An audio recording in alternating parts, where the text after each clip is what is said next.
ZDTech. 3 minutes pour tout comprendre. Bonjour à tous et bienvenue dans le ZDTech, le podcast quotidien de la rédaction de ZDNet. Je m'appelle Clarisse Trey et aujourd'hui je vous explique ce qui se cache derrière le terme un peu mystérieux de Deep Tech. D'après Jean-Noël Barrot, actuel ministre délégué chargé de la transition numérique et des télécommunications, la prochaine vague d'innovation viendra du quantique, de l'IA, de la 5G, du cloud et bien sûr de la cybersécurité.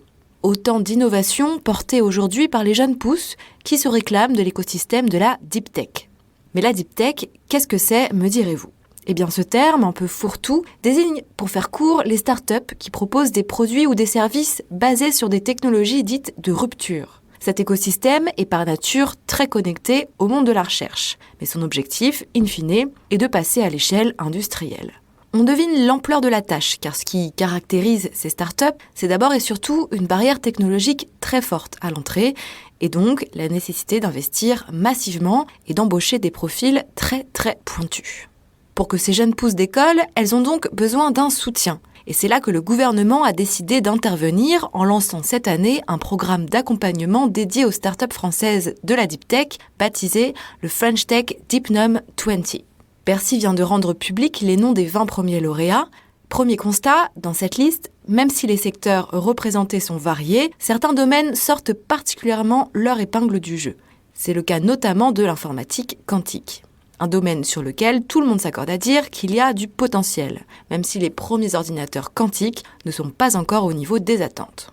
Si vous vous demandez ce qu'est l'informatique quantique, je vous renvoie à un précédent épisode du ZDTech, consacré à l'explication de cette technologie, ainsi que de ce qu'elle va changer dans vos métiers.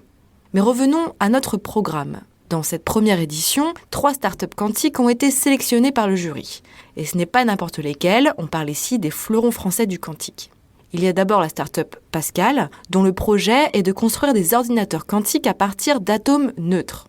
Ensuite, on retrouve la start-up Alice & Bob, qui travaille sur un ordinateur quantique universel et sans erreur, basé sur son concept de qubit de chat, en référence au chat de Schrödinger. Enfin, la jeune pousse Candela fait aussi partie des lauréats. Cette start-up, spécialisée dans la photonique quantique, veut développer un ordinateur quantique optique complet. Chacune de ces 3 startups, dont la notoriété ne fait que grandir, mise sur des approches technologiques différentes.